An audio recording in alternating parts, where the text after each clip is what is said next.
What's up, everyone, and welcome into another episode of Goal Line Dynasty. Today, we are doing something not related to Dynasty in the slightest bit. We did one of these last year. We're doing one this year, and we'll likely do one again next year. I'm talking about our redraft mock draft, since everybody probably has at least one of those coming up. So I'm going to be taking the 9 spot today. Tyler's going to be taking the 4 spot. But before we get into the mock draft, Tyler, how we doing, buddy? Yeah, I'm good. As everybody knows, redraft is very different from dynasty, obviously. But yeah, kind of sends you back to our roots. We're going to be drafting, kickers and defenses today. So, or maybe not. Oh yeah, we are drafting a defense today. Yeah, so we'll see how that goes. Going back to a traditional thing. Yeah, we get to plant our flag and really show who we think is going to score the most points this year. So yeah. No, I'm excited, man. Once you finally get to do a redraft draft, like as we're recording this, I have my home league draft tomorrow. It's a keeper league, right? So you keep 3, but you draft the rest of your team, redraft just like any other year, and it will. I mean, Dynasty is my current love, but redraft is obviously always going to be your first love when it comes to fantasy football. So let's get started here. Like I said, Tyler, you've got the 4 spot. I've got the 9 spot. I like that you chose 4 because 1 through 3, kind of a tier, right? Jefferson, McCaffrey, Chase, as long as those 3 are in the top 3, you really can't go wrong. Just for the viewers, if you had pick number 1 in a redraft league, who's your pick? Probably Jefferson still. Yeah, I mean, he's got the highest ceiling and the highest floor amongst all of fantasy football players right now. So I'm going to go with Justin Jefferson and just not blink about it. I'm not going to overthink it and try to go, Christian McCaffrey, Austin Eckler, or Tyreek Hill or whatever. I'm just going to go with the safety net and go with Justin Jefferson. That's fair. That's fair. I personally go McCaffrey still, just because, I mean, how could I not? You know me. But Jefferson is easily my number 2. Chase is my number 3. But honestly, though, that 3 is going to be the top 3 in 99% of redrafts out there this season. So at pick 4, you have an interesting situation. So what are you thinking here?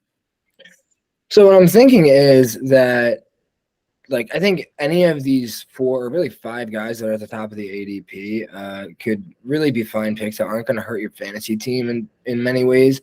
But I think that there's a lot more running back value to be found in the 2nd and 3rd rounds than there is real firepower at wide receivers. So I'm going to go Tyreek Hill here and see what kind of backs fall to me later. I mean, when you see the way these boards fall, as you can already see, we've got 5 blues and only 2 greens. So depending on what you do here, I think I have a feeling where you're going to go. But, we'll find out. But, yeah, we'll see what falls to me. Yeah, it's tough because I like when I do redraft. I mean, when I do any draft, I like to project ahead. But especially redraft, you got to project ahead, right? So in about 7 picks, Diggs, Barkley, Brown, Mahomes, Nick Chubb, Devontae. I mean, I'm probably looking at around this tier, right? Amon-Ra, Derrick Henry, Garrett Wilson, Josh Jacobs. I mean, that's going to be my 2nd round pick. Man, that's tough. I honestly think I'm going to go Bijan. I really do. Bijan is going to be an RB1 overall contender in 2023. We love him in Dynasty. We love him in redraft. He's been climbing up the ranks in redraft.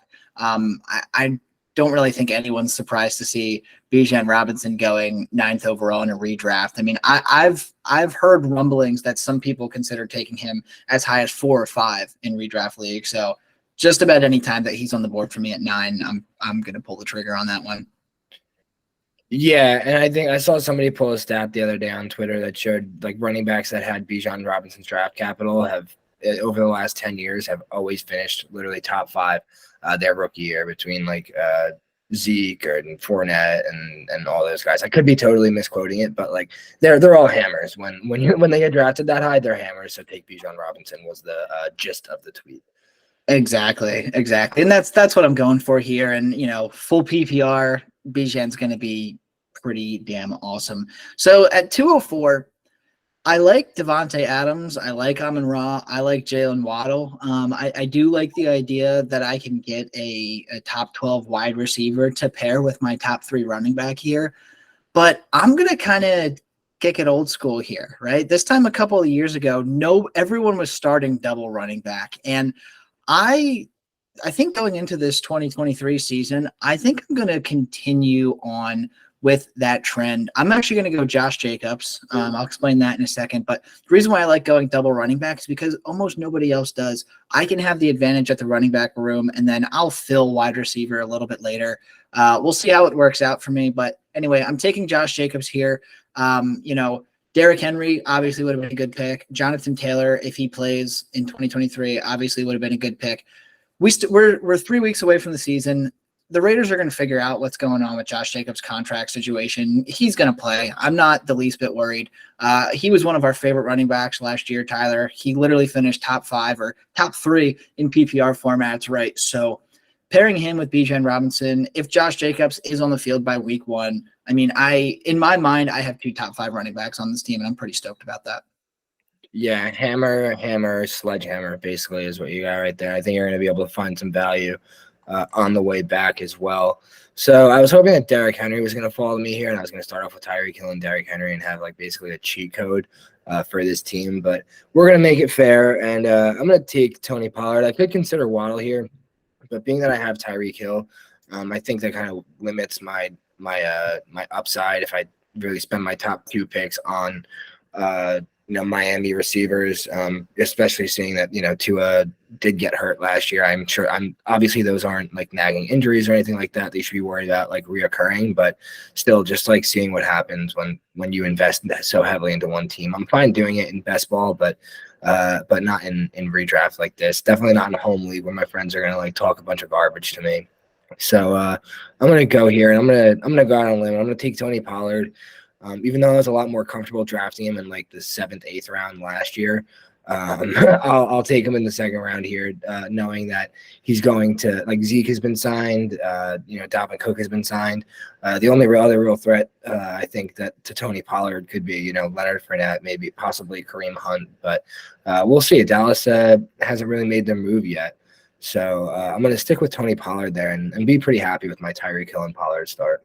Yeah, I'd be pretty happy with that too. And I like that you brought up, not grabbing Hill and Waddle because this isn't best ball. Best ball, that's a tremendous start, right? Because, for those of you that are watching that don't know what best ball is, it essentially, you don't ever set your lineup. It automatically chooses your highest scoring lineup each week, right? And that's a popular strategy in best ball to get Tyreek Hill and Jalen Waddle, maybe later on stack it with Tua because someone's going off in that offense each week, right? But when you're playing redraft like this, I personally don't love having 2 of the same receivers. Obviously, if Waddle fell to you here at 304, that's a different conversation, right? But he didn't. So I do like the pick of Pollard at 209, and now you're back up. Yeah, but it definitely worked out in my favor, and I think knowing that like Devonta Smith, T. Higgins, and Chris Olave and DK Metcalf were going to be here on the way back, definitely gave me the confidence to make that pick. So I'm gonna take T. Higgins here, who we talked about in our last video, supremely underrated. That points per game really gets dragged down by those games that he sat out. So I don't think there's much reason why he should be going almost a full round after Amon-Ra St. Brown and those guys that he pretty much does score the same amount of points as. Yeah, and I'll never fault you for taking T. Higgins. I'm actually a little surprised you took T. Higgins over Chris Olave because I know how much you love Chris Olave. But no arguments for me. T. Higgins was 1,000% going to be my smash pick if he fell to me at 309. I think that he is a top 8 or top 9 wide receiver, in my opinion, for 2023. I think he's going to have a really damn good year as long as he can stay healthy, especially since he's in a contract year. A lot of people are forgetting that about T. Higgins. He was drafted in the 2nd round. There's no 5th round option for Cincinnati or a 5th year option for Cincinnati. And he's paying for a massive contract, a contract that I'm really hoping the Carolina Panthers give to him after the 2023 season. But I'm not going to lie, here at 309, I'm so tempted to take Travis Etienne and just really stack my running back room. I'm content with taking DK Metcalf or Calvin Ridley as my team's wide receiver 1. I think I'm going to get risky. I'm going to stack the running back room. It's full PPR. Let's see if Calvin Ridley falls. No, he doesn't. So we're back to the drawing board. Well, we'll see what I do here. A little disappointed with that, but that's okay. Robinson, Jacobs, Etienne. I mean, dude, if they all finish top 12 running backs this year, which is very well within the range of possibilities, that's a massive advantage for this roster. Yeah, definitely. I think you can be very comfortable drafting Travis Etienne, knowing that like Tank Big V is the guy that's behind him. I know a lot of people are big on Tank, but Etienne's going to be the guy. He's going to get the lion's share of the work. I know we are living in a RBC, running back by committee type of NFL world at this point, but everybody's playing in that, so you just still got to try to take the best running backs, and Etienne is a great back, so definitely a smash at the end of the third. Yeah, I'm pretty happy with that.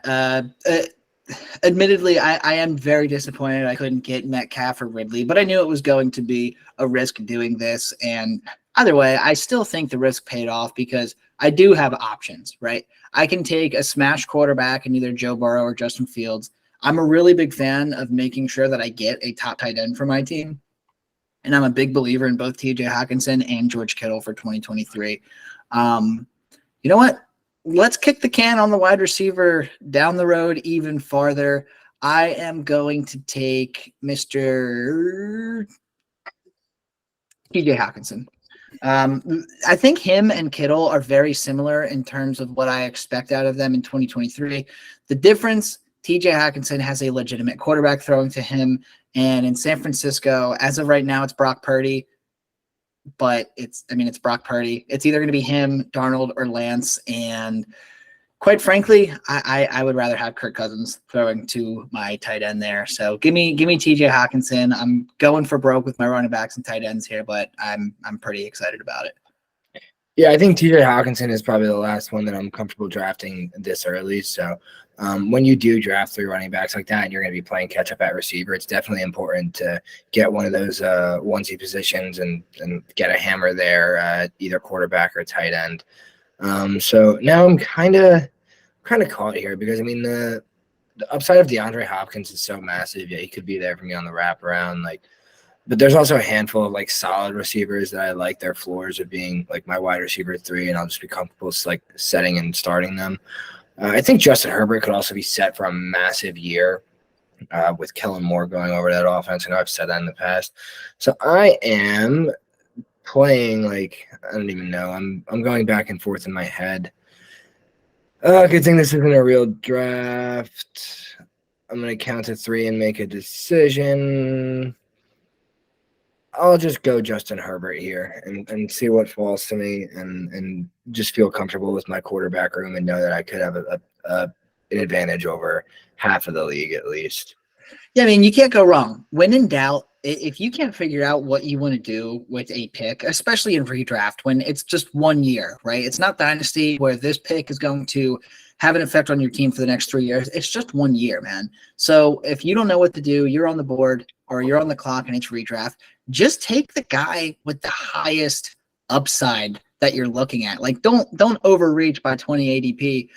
But Herbert in that scenario, I probably would have considered either him or Justin Fields there myself, just because I think that's just the highest upside on the board at that point. And it's a position of need for you, right? So.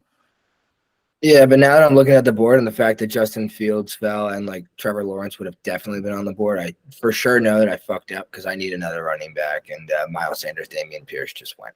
So now I'm in a bit of a hole where I might kind of have to reach. I don't like DJ Moore at all.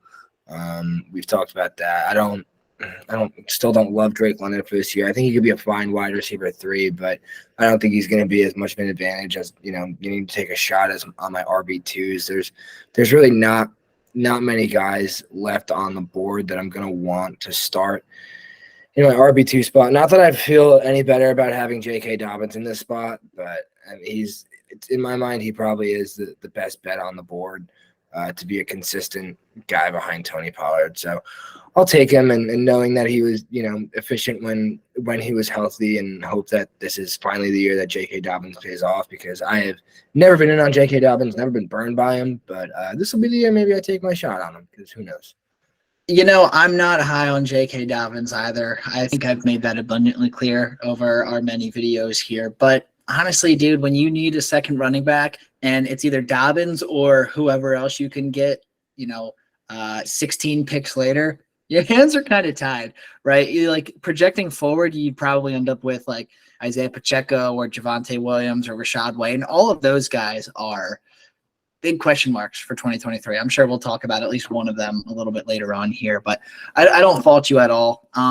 at my pick, dude, I really need wide receiver, but Justin Fields, man, Justin Fields should be gone in the 4th round, even in one quarterback redrafts. The fact that he's still there at the end of the 5th round for me, I'm going to kick the can down the road just a little bit longer on my wide receivers because, I mean, dude, let's face it, the upside that Justin Fields brings to this roster is so much higher than Drake London. And then, I mean, I can project forward. Godwin's still there. Ayuk is still there. Pittman's still there. I'm going to get one of those guys at 604, and it's not the ideal wide receiver one, but for this build, I can certainly live with it. So I'm going to take Justin Fields, and I think that I have an absolute strength at every single position outside of wide receiver. So I'm liking this. I'm liking this a lot, actually. Well, you know what I think is really screwing it is that Team 10 has only taken receivers twice between each pick that you have. So it's definitely not working in your favor. I know. He's really screwing with me here, but that's okay because I've said it once. I'll say it again. Brandon Ayuk is the wide receiver 1 to own in San Francisco, and it's not even close. I think that it's probably a little aggressive to say that he would finish the 2023 season as a wide receiver 1, especially after I talked my shit on Brock Purdy and Trey Lance and Sam Darnold. But Brandon Ayuk is a very talented wide receiver. I think he is, he's a good route runner. He's aggressive. It was George Kittle, I think. He went on the Kelsey podcast, right, with Jason and Travis Kelsey, and he was talking up Brandon Ayuk and said the only reason why Brandon Ayuk doesn't have a 1,500-yard season already is because he shares a field with himself, Kittle, and Deebo Samuel. And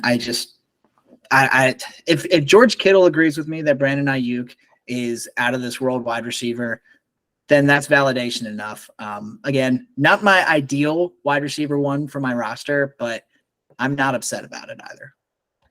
Yeah, no, Brandon Ayuk is definitely, I mean, if you're going to punt it to, the 6th round, I mean, that's probably the best you're going to do and then best you're going to feel comfortable with. But, well, I do think it's going to be hard for him to have like a difference maker season in that offense.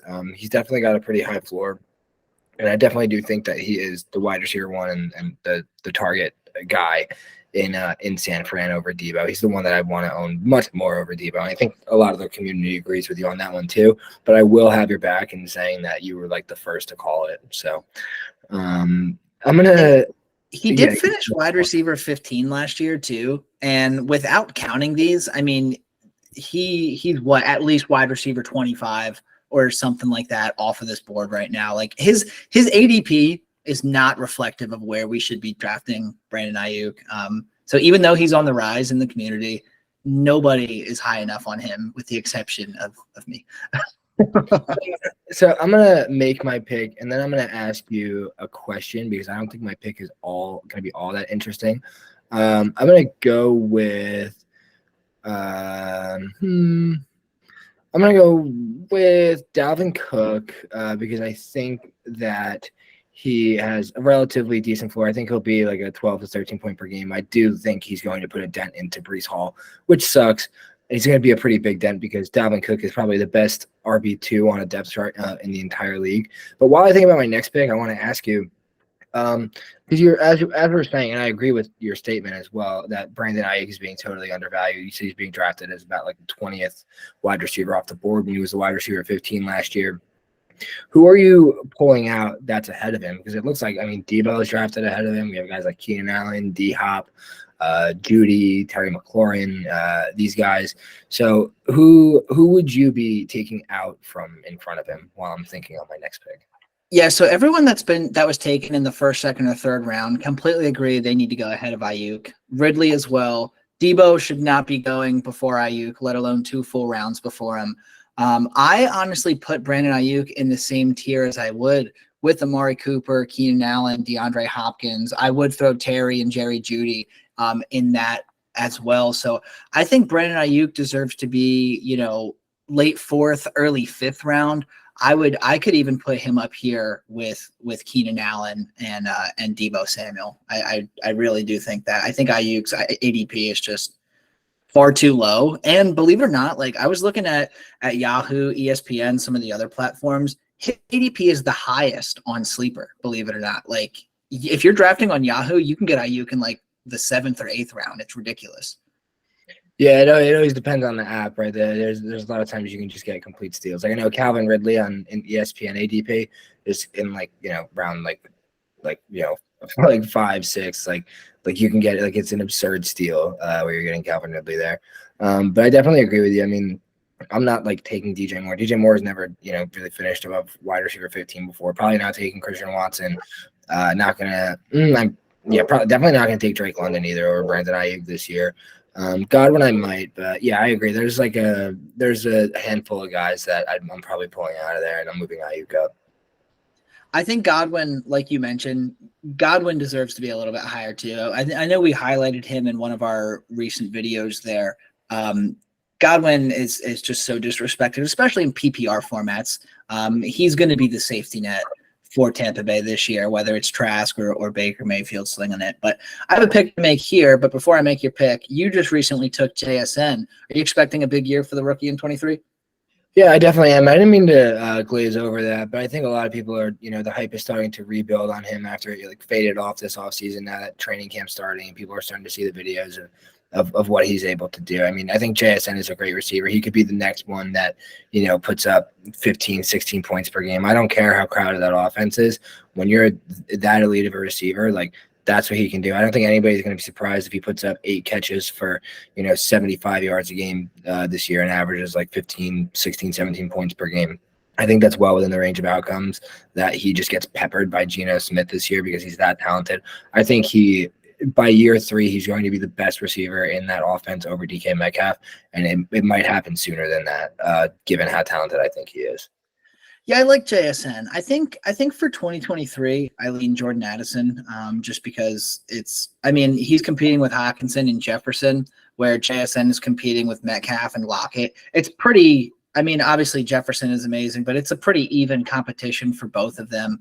I just think Jordan Addison's going to offer, more home run hitting plays, I guess, but JSN is going to be the safer option, I think. Either way, I'm out of time here. I'm going to take Deontay Johnson, and it's kind of interesting that Deontay Johnson and George Pickens go back to back, not only in redraft here, but even in dynasty formats, right? George Pickens and Deontay Johnson's go within like 5 picks of each other in just about every single draft you're in. The reason why I'm taking Deontay Johnson here, honestly, I'd be content with him being my wide receiver too in redraft in 2023. How many times are you going to get a wide receiver at the end of the 7th round that has 3 years in a row of 140 targets? Like that's unheard of. There's only a handful of receivers in the history of the National Football League that have gone 3 consecutive seasons with 140 targets. That's a pretty insane stat, right? So doesn't matter how you feel about Kenny Pickett. Doesn't matter if you think George Pickens is going to magically dominate the targets this year or anything like that. Fact of the matter is Deontay Johnson has the opportunity, and he's had the opportunity 3 years running. Sure, he could lose some looks this year as George Pickens improves, but there's almost no world where Deontay fades away to nothing, right? Like he's still going to have minimum 120 to 125 targets, I think, and that's damn good value to get at the end of the 7th round. Yeah, George Pickens had like a 15% target share or something awful like that. Not awful, but like he's not going to be the target hog in that offense. It's going to be Deontay until Deontay's out of there. So Deontay's consistently one of the top target hogs in the league. So it's because he's a good receiver. If the touchdowns catch up, then he's going to catch back up and begin to be a top 18 to 15 receiver again. So my next pick, I'm gonna go a 3rd wide receiver. I'm going to need to catch up on wide receivers, right? I'm going to fade my backup running backs to kind of catch up at the receiver position. And I like Jahan Dotson, but I like Treylon Burks more. He went down in practice earlier this week. It was confirmed it's an LCL sprain. He's only going to be out for a few weeks, might not even miss week 1. So Treylon Burks is going to be fine. Ryan Tannehill is going to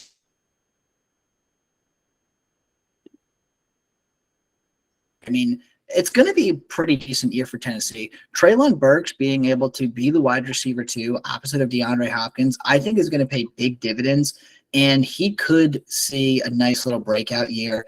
I'm not expecting to get 1,000 yards and 10 touchdowns out of him, but I don't think anyone's going to be surprised if Treylon Burks can get, 800 to 900 yards, maybe 6 to 8 touchdowns on the year. And getting that kind of value in the 8th round is something that I'm going to look for just about every time. So I think Hopkins going there is actually more good than bad for Treylon Burks. Limits his ceiling a little bit, but I think really helps his floor, and it's going to help him develop as a wide receiver as a whole. So having him as my wide receiver 3, early 8th round, I'll take that. Yeah, I think he's just as talented, if not more talented, than Jahan Dotson. I think I like him better than like Mike Evans, who went around before him. I definitely like him a lot better than Kadarius Toney, if that's what the teardrop is. But yeah, I think that offense definitely opens up with D Hop going there. I think it opens up for not only Derrick Henry but also for Treylon Burks as well. I think it just overall makes that offense better and going to make it more explosive. Really quick, just want to point out quick value. Pat Fryermuth, and I talked about him a million times, but like if he just matched his tight ends from his rookie year, he would have been the tight end 3 last year. Just quick tidbit. So I'm going to also take another guy who I think is a value, and I think you think is a value as well, Antonio Gibson, as my clock is running down. He definitely fits into Bieniemy's offense and could just be like, he could be the top 15 running back again and be the feature back in that offense. I think he fits it a lot better than Brian Robinson does, although I like Brian Robinson's value as well. I think he could be like a 10 to 12 point per guy. I think Antonio Gibson could like outscore Isaiah Pacheco, could outscore Cam Akers and guys like that this year. So I think that Antonio Gibson is a big value.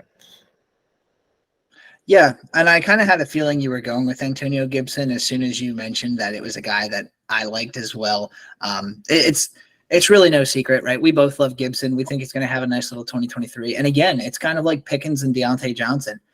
Gibson and B-Rob, whether it's Dynasty, whether it's Redraft, whether it's Best Ball, they go next to each other just about every time. And it's because we're all playing the guessing game. But if you're going to play the guessing game, take the guy that's going to catch more balls. That's going to be Antonio Gibson. So love the pick there. Yeah, definitely take the guy with higher upside, right? If it's a 50-50 shot, take the guy who can score more points, right? I think David Njoku is also a safe bet in terms of like what he's going to produce. He's not going to really win you many weeks, but he's also not going to lose you many either.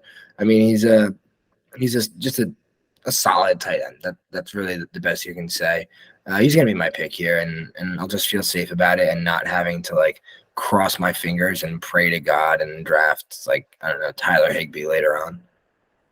Yeah, David Njoku, I think, is going to have a solid 2023. Deshaun Watson is going to have a big improvement in 2023 from what we saw out of him last year. And Njoku is going to be a very big beneficiary of that. I wanted to take Michael Thomas because there's just a tremendous – I mean, it's risky, but in the 9th round, I'm perfectly fine with taking risk like that. But it's funny because I originally wanted Mike Evans back in round 7. I wanted Mike Thomas here in round 9. Teammate is just absolutely obliterating me here. I'm not going to take a quarterback. I know Anthony Richardson, Aaron Rodgers are up here. I'm not even thinking of a backup tight end at this moment. I'll take one before the end of the draft maybe. But to be honest, usually if I take a round 4 or round 5 or earlier in redraft, I won't take a backup tight end. I'll just play the waiver wire for the bye week. TJ Hawkinson's bye week is not until week 13. So honestly, I probably wouldn't even draft a backup tight end in this draft. I'm going to go with, I want to get an RB4 for my team soon, but I still am playing catch up with wide receivers. I'm just going to take a shot in the dark with Elijah Moore. Again, Deshaun Watson's going to rebound in 2023. I think he's going to be, one of the better quarterbacks that you could possibly own for 2023. And Elijah Moore, they traded day 2 draft capital in order to get him. He's been tearing it up in camp. He looks every bit of the offense's wide receiver 2 that he should be, should get a lot of targets, could be a PPR monster. I don't know. It's yet to be seen. But round 9, Elijah Moore, that feels like a pretty safe spot to take the shot on him. Yeah, I mean, talented guy. I like Elijah Moore. I mean, I like the fact that he's in a new situation. I like the fact that he's going to be with Deshaun Watson and the fact that he has a very clear path to targets. So I like Elijah Moore there. My next pick here, I guess I'm going 5 wide receivers in a row. I am tempted to go Samaje Perine. Reason being, Javonte Williams dude, he's coming off a gruesome leg injury, and I know that he's cleared for practice and he should be ready to go by week 1, but he's still going to be slow coming on. And Sean Payton always has 2 running backs going in his backfield, and Samaje is going to be the one that's 100% healthy come week 1. Tempting here. If I project forward, though, looks like a lot of kickers and defenses are coming up. But there are some running backs that I like a little bit later on that have a similar upside to Samaje Perine. So I'm actually going to opt for someone who I don't think I've ever drafted before in any draft of mine, Cortland Sutton. Russell Wilson should be good in 2023. I'm higher on Denver's offense than last year for obvious reasons. Tim Patrick went down. He's out for the year already. None of them are really standing out right now in camp. Cortland Sutton is a wide receiver too in this offense, with the exception of Marvin Mims, a rookie that's coming in. Russell Wilson's going to have no choice but to give Sutton over 100 targets this year with the current state of things in Denver. So I think that's a good value at round 10. Not someone that I'm like super crazy about, but he's done it at least once before, and the opportunity is going to be there for him in 23. Yeah, and I mean, you're getting him at a much better value than you were last year. He was going in like the 6th or 7th round or something ridiculous last year, maybe the 8th, and maybe it wasn't that bad, but he was definitely going earlier than he should have last year, and he's in probably a better situation than he was last year. So I do like the price tag, although I I really don't like the player, which is something I don't necessarily say often. I'm going to take a wide receiver who plays for the Carolina Panthers, Adam Thielen. I think he could be a safety net for a rookie quarterback this year. Is he going to be like a league breaker? No. Could he get 120, 130 targets? Yes, he definitely could. He's had like around the 100 target mark the past 3 years. And then like obviously when he was a stud, he was getting like 140s, 150s. But yeah, I think he could get peppered by a young quarterback and be a really reliable target for him. He's a grizzled veteran and knows the game well. And I think he could be a solid wide receiver 4 for me that I'll plug in on bye weeks. Yeah, how do you feel about Adam Thielen in the Carolina? I like Adam Thielen. I don't know if I'm going to take a shot on Adam Thielen in a lot of my drafts. Main reason is because it seems like Bryce has been favoring DJ Chark throughout the preseason and throughout training camp. If I'm going to take a stab at one of the wide receivers in 2023, at this point, I know I was touting Terrace Marshall there for a little while. Obviously, Adam Thielen is going to be a safe option. He'll probably be the main red zone target for Bryce Young, even over Hayden Hurst. So really nothing wrong with taking Thielen. But if you're going to go for the guy that's going to have the most targets on this offense, I think it would be DJ Chark. But between Thielen's end zone or red zone looks, he could even out with DJ Chark or even outscore him. Honestly, as a Carolina fan, dude, it is anyone's guess. I have no idea how they're going to operate that wide receiver room this year. All right, good. Then it makes me feel better about it. A shot in the dark with Adam Thielen. Who knows? Maybe he could revive his career there and, put up another 300-point season like he did back in whatever, 2017, 2018, whatever it was. Yeah, total joke. I am lost here. I could think about taking Rashad Bateman, but that's so gross. Ugh, disgusting board. Elijah Mitchell is okay. I'll take Elijah Mitchell. No, that's a huge reach. That's awful. It's really, really, really bad. Justin Tucker. How's that? Go fuck yourself. Sorry, didn't mean to curse. I'm taking Justin Tucker. Well, I mean, it looks like the run went. I don't know if I just started it, but yeah, I'm taking him. He scored, 160 points, and wow, that's a lot of freaking fantasy points. 160 points in fantasy the last 2 years for a kicker. I'm surprised. I think that's a huge value. Find another kicker who scores as many points as him. No, honestly, dude, I would have been more surprised if you didn't take Justin Tucker there. I had 2 guys on my board.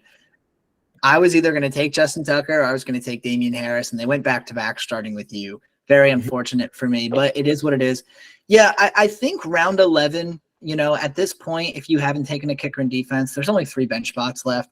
It's acceptable. If you can get a guy like Justin Tucker, or if you can get maybe like San Francisco's defense, anything of that sort, I think it's acceptable to start looking at that in round 11 or 12. If you can't get one of those elite one of those elite kickers and defenses, just wait until the 14th and the 15th round to grab those guys. So part of me tempted to take Buffalo here because they have a really good defense, but they're also in a terrible division. They're going to have to play the Jets twice. They're going to have to play the Dolphins twice. I think they play the Chiefs at some point this year. Like good defense, but probably not a very good streaming option. So I'm gonna ignore kicker and defense for now since the best two are off the board. Let's see here. As I scroll down a little bit, let's see, top running backs, Jerick McKinnon, Elijah Mitchell, Devin Singletary, Zeke Elliott is still there. Wide receivers, Tyler Boyd, Rashad Bateman. I think I'm stuck between Tyler Boyd and Ezekiel Elliott, actually. I think Ezekiel Elliott, I am going to take Zeke. It's kind of gross, but it's also not at the same time. I don't know how to explain that, so don't quote me on it. But Zeke is going to be fine. I think he's actually going to have a better year than a lot of people think he is. I know people think he's washed and all that, and he probably is. I mean, especially compared to what he was when he first entered the league. He's nowhere near the same running back. But the fact of the matter is, Bill Belichick does not run a workhorse running back. Even last year with Ramondre had the lion's share of touches there, but there were still other running backs getting touches. Ramondre made up for a lot of his points with the PPR upside that he offered. Zeke is going to be the goal line guy here. Zeke is probably going to get over 150 touches total, right? I wouldn't be surprised if he had over 200 total touches in this New England offense. Getting him in round 11, it's not the prettiest thing in the world, but he's going to have opportunity. His contract is worth up to like $7 million, I think. It's laced with incentives. And I mean, dude, $7 million, that's a decent chunk of change for a free agent running back right now. So I think he'll return some value as an 11th round pick. Yeah, I like Zeke there. I mean, the guys who had him stashed on their rosters, like in Dynasty, definitely lucked out. I mean, he had 250 touches last year, 230 on the ground and another 20 targets, through the air. I mean, he almost put up 900 yards and 12 touchdowns. He's easily a goal line guy. He's a great 3rd-and-1 guy. Like, he's going to get those touches and maybe keep Ramondre with fresh legs, but he definitely puts a ding in Ramondre's fantasy value in my eyes. Oh, 100%. People that say Zeke doesn't hurt Ramondre and Dalvin Cook doesn't hurt Breece Hall, anyone saying that is, I mean, they're lying to themselves and they're lying to you, right?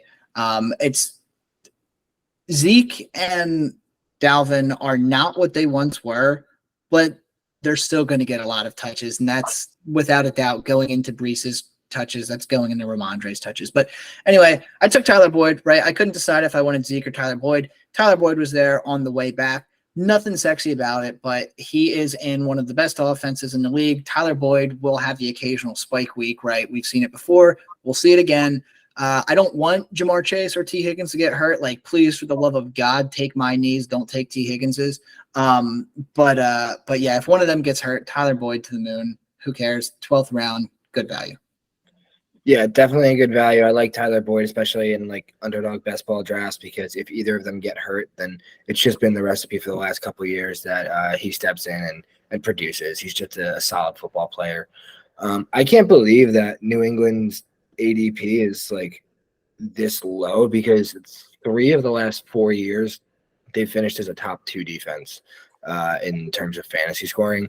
So I'm going to take New England's defense and hopefully just have like 2 hammer, kicker and defenses, and maybe catch back a couple of points there. I mean, screw it, you might as well, right? This sucks. I have to make another pick. Wow, I can't believe Rashad Bateman's still here. I mean, Rashad Bateman's a talented football player. I mean, injuries have obviously like sucked, and I don't want to put any serious investment into him, but like when he plays, he is talented and he is good. I understand that Zay Flowers is there. I understand Mark Andrews is there. I understand all of those things. I understand Odell as well. But I mean, Rashad Bateman was a 1st-round receiver. They did invest in him, and I think that they do believe in the talent. So I'm going to take him here and see what happens. He's my wide receiver, like 4 or 5. Wide receiver 5. So hopefully we'll plug him in on bye weeks and maybe get some upside there. He could just be a guy who's been injury riddled and really break out if nobody's really expecting or calling it. Yeah, I mean it's anybody's guess as to which Baltimore wide receiver is going to be the guy in 2023. Obviously, we have Mark Andrews, but we've been waiting for something from Rashad Bateman for quite some time. Zay Flowers went up in round 9. OBJ went in round 10. Rashad Bateman should be going in a similar light to them. So I don't think there's anything wrong with taking him in the 13th round at all. My pick, man. I'm not taking a backup tight end because my tight end doesn't have a bye week until week 13. This is redraft, right? Waiver wire is your best friend in redraft. So I'm going to punt that. Same thing, Justin Fields, week 13. How often am I going to start my other quarterback over Justin Fields over the first 13 weeks? I'm not. So I'm not going to take a backup quarterback. I'm not going to take a backup tight end. I have 4 running backs on this roster, 6 wide receivers. So I'm going to take another running back or a wide receiver, really just depending on who's here on the board. I could take Tank Bigsby. So if something happens to Travis Etienne, I, kind of have the safe option there. I like Kendre Miller a lot. You know what? That's what I'm going to do. I'm going to take Kendre Miller as my final running back. I like him. I like him a lot. Alvin Kamara is only suspended for 3 weeks, so it's not like we can expect the world out of Kendre Miller, but if something happens to Kamara or Jamal Williams this year, I think he's going to get his opportunity. And, he might not do a whole hell of a lot over the first half of 2023, but I think he's one of those guys that we'll be discussing later on throughout the season as a guy who's really emerged into at least something decent for the running back position, right? And especially with Jamal Williams and Alvin Kamara both being, 27, 28 years old, injuries are definitely a possibility in this offense. So I'll take Kendre Miller as my last running back flyer there. Yeah, I'm typically, unless it's a serious injury, I'm not really worried about, a lot of these things. I mean, running backs get dinged up. When these guys don't play, it's a lot of times it's out of caution. Kendre Miller's been getting a lot of hype in the offseason. I think the coaching staff really likes him over there. So could be a big sleeper at the end of the 13th. Yeah, and now, man, I don't know what I want to do here. I think I got to go kicker and defense here to round it out. I'm going to take my defense here. I'm not going to sit here and pretend to be an expert on defense. I don't play IDP. I don't pay nearly enough attention to defenses as I should. I'll be the first one to admit that. I'm going to take Denver, though. Yeah, I know they have to play Kansas City. I know they have to play the Chargers. That sucks. But they've got a good front seven. They've got a good secondary. Should be a revamped team with Sean Payton there. So I'm going to take Denver because I'm looking at the board and it's – I mean, if you don't get a top 2 or top 3 defense, it really doesn't matter. Just take the team that has the most studs that you can actually name and just go with that. It's a kicker and a defense. Yeah, I mean, the only rhyme or reason I can do is just look at their history and just see, they finished, defense 4, 5, 6, whatever. So that's the only thing that I can do to really analyze who I'm taking in terms of kicker and defense. Obviously, Justin Tucker is the easy pick, just out of morality, best kicker of all time. Grody. All right, so we can just look for some upside here. Maybe see who's had some hype. I think if you do take your kicker and defense earlier than the 14th, 15th round, then at this point you're kind of just looking for pieces that you can trade that maybe someone heard this name that they like. And given that I live in the Northeast area and most of my friends are New York sports fans, I'll take Jalen Hyatt and and see if I can trade him for anything. Yeah, at some point, Jalen Hyatt's going to do something cool in 2023, and that's when you can capitalize.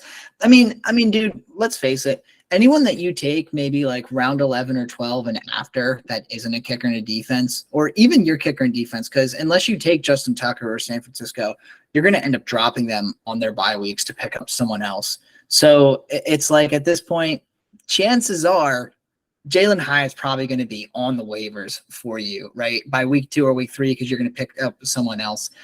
So that's the other rule of thumb if you're playing redraft this year, and you should be playing redraft this year. Don't get too attached to your late round guys because they're going to be your first waiver wire sacrifices. Yeah. Here I'm actually just realizing that I only have 4 running backs on my roster.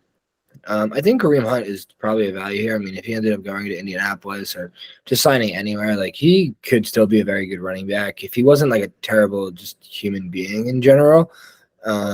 He probably would like, maybe still be with the Chiefs or like in the offense. Who knows? But I'm gonna take Jeff Wilson here because I don't really believe in Devon A-Chain. He's super super skinny, and I mean he has upside in that offense, and I like drafting him in underdog drafts. But I mean, I think Jeff Wilson can still get some touches, and there's a lot of question marks in that running back room. And yeah, I don't know. I think the solid football player can start on a couple of my bye weeks. So Why not? Why not?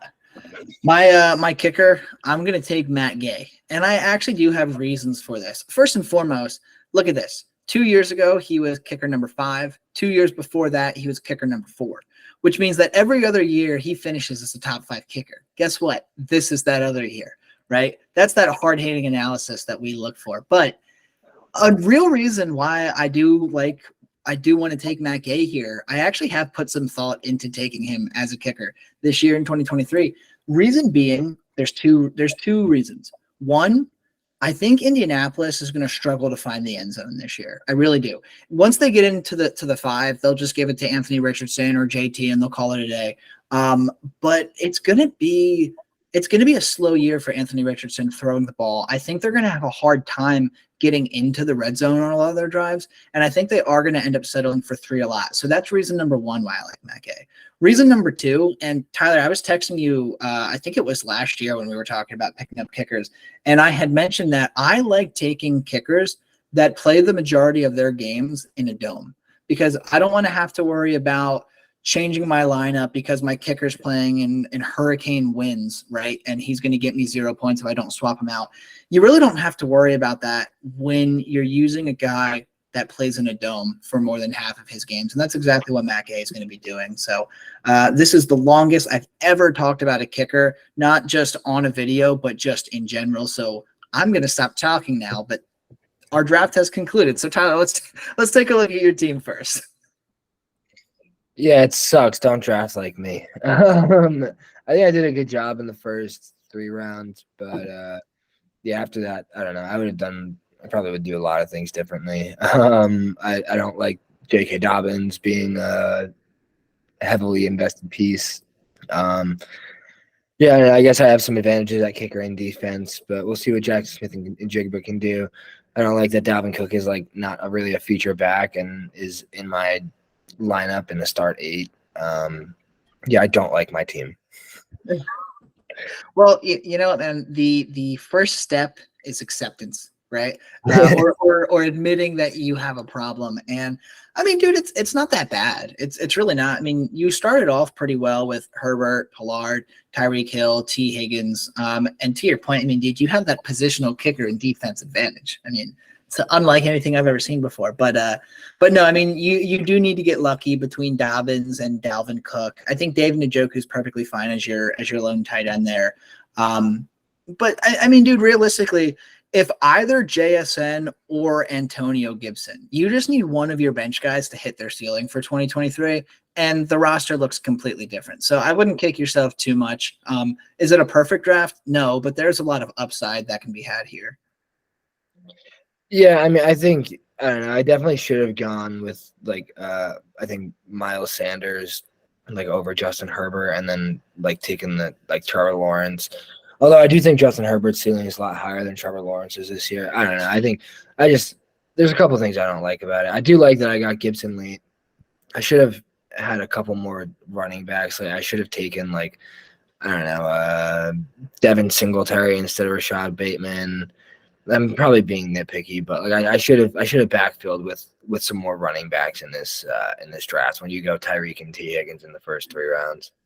So, and that's the reason why I started out with running back. So I've been doing a handful of redraft mocks, and honestly, doing best ball all summer has really helped me prepare for redraft season. But I mean, dude, look at the board. Team 1, his RBs, his RB1 and RB2, Dameon Pierce and Rashad White. Then we have Miles Sanders and Isaiah Pacheco. Obviously, McCaffrey and Stevenson is pretty good. You've admitted that you're not 100% confident with Dobbins and Dalvin as your RB2. So team 3 and team 5, even team 6 with Eckler and Aaron Jones is perfectly fine. But then you got Gibbs and Javonte. The guy with Jonathan Taylor, who we don't know is going to be playing week 1 or not, right? Jonathan Taylor and Alexander Madison. This guy, Rashad Penny and Devon Achane, like it's the workhorse running back. I've said it before. I'll say it again. I know you're finally starting to believe me when I say it. It's a dying breed, man. There are less and less workhorse running backs in the National Football League year over year, and that makes landing your top 10 running backs, in my opinion, that much more important. Because not to toot my own horn here, but I absolutely love this team that I put together because I have 3 guys that could all finish top 10 at the running back position. I have a guy in both the tight end and the quarterback position that could easily finish top 5 in their respective positions. And then when you put Brandon Ayuk, Deontay Johnson, Burks, Elijah Moore, and Cortland Sutton all together, I don't think any one of them finishes as a top 12 wide receiver, but I would say 3 of them will finish, top 25 to top 30. And with the amount of points that I'll get from my running back room, my quarterbacks and tight ends, it's going to make up for it. And I don't know. I like zigging when everyone else is zagging. And that's why I'm still starting off early running back to back this year, because the wide receivers are all the rage. Yeah, I mean, I don't blame you. Like that's probably where the value is. Like, there's not many people who can start off their first 3 rounds and say like, I'm guaranteed, or maybe not guaranteed, but I feel very comfortable that this is a top 12 positional asset. Like it's hard to get 3 top 12 guys at any position in the top 3 rounds. So I think you got a good bet with Bijan Robinson. I think you got a 1,000% bet with like Josh Jacobs as long as he plays. And then ETN is almost as close to like a sure thing again if he's healthy. I think he could very easily be a top 12 back this year. So I definitely like to start. And like I said, you got value and you're going to be playing catch up with Brandon Ayuk, Deontay, Treylon. I like to build a lot better than what I did. I mean, I'd rather like outscore people by 30 points in my 3 running back spots and then play catch up and lose by 2 or 3 points a slot at my receivers than try and just match everybody everywhere and try to beat everybody at their own game, Yeah, it's difficult trying to figure out how we want to go about the redraft, right? I guess the most important thing, and obviously we're against computers here, but if you're doing a home league draft, I'm assuming that at least half the people in that league. Hopefully you kind of know their tendencies, kind of learn what to expect out of them and try to project forward a little bit. But I think that the most important thing in these redrafts, because in Dynasty, you can fix your team after the draft, right? There's draft picks to trade, age comes into account, everything like that. Redraft is the hardest format to actually make trades in because there's no draft picks. People don't care about next year value. Like it's this year. You go big in 2023 or you go home and that's it. So I like going where the other people aren't in the draft and you can even kind of see it. When I was taking my wide receivers, other people were taking their running backs, tight ends, and quarterbacks. When I was taking my running backs, I guess it's kind of an even split, but less people are taking running backs. It's just kind of accepting my fate wherever I am and just knowing that, all right, well, I'm going to have my pick of the board here. Yeah, and it's especially tough trading in redraft when like half the league just stops paying attention because they've lost everything, Although sometimes it's easier to trade because like if you have an extra piece on your bench, you can just throw in like if you have an Austin Eckler, if Nick Chubb per se just somehow doesn't make your lineup, if you can't fit Nick Chubb in your lineup, then you can trade Nick Chubb and DeAndre Hopkins for, I don't know, Justin Jefferson or something, and just get that upgrade and buy those points and do things that way. So it makes things a little bit more flexible that way, but you don't have as many teams to trade with because they're not as interested, and yeah, everybody's got the same goal in a redraft league. So yeah, it feels weird that we did a redraft and we're talking about redraft. I know it's not something that we typically do on this channel, but nonetheless, I mean, we need to do it. Right? We got to do at least one mock. And honestly, this has helped me out a ton. I now have an idea of what I'm going to do in my home league draft tomorrow. Running backs early, please and thank you. But yeah, that's going to do it for us here on Goal Line Dynasty today. We appreciate you guys tuning in and hanging out with us to see how this turned out. Let us know down in the comments who you're targeting, in those early rounds of our redraft leagues. And let me know too, I want some thoughts about how I started this draft going with running backs, like punting wide receiver until round 6, because in the year of 2023, it kind of seems unheard of, right? So I would love to hear people's thoughts on that. But before we wrap up the video, Tyler, any closing remarks? Yeah, I'm glad you could benefit off this, dude. Of course you can. I'm glad it was your idea. Like, comment, and subscribe. Thanks for watching. Well, like Tyler said, like, comment, subscribe, and of course, hit that notification bell icon so that every time we post, you are the first to know. But for myself, for Tyler, and for Goal Line Dynasty, we will see you next time.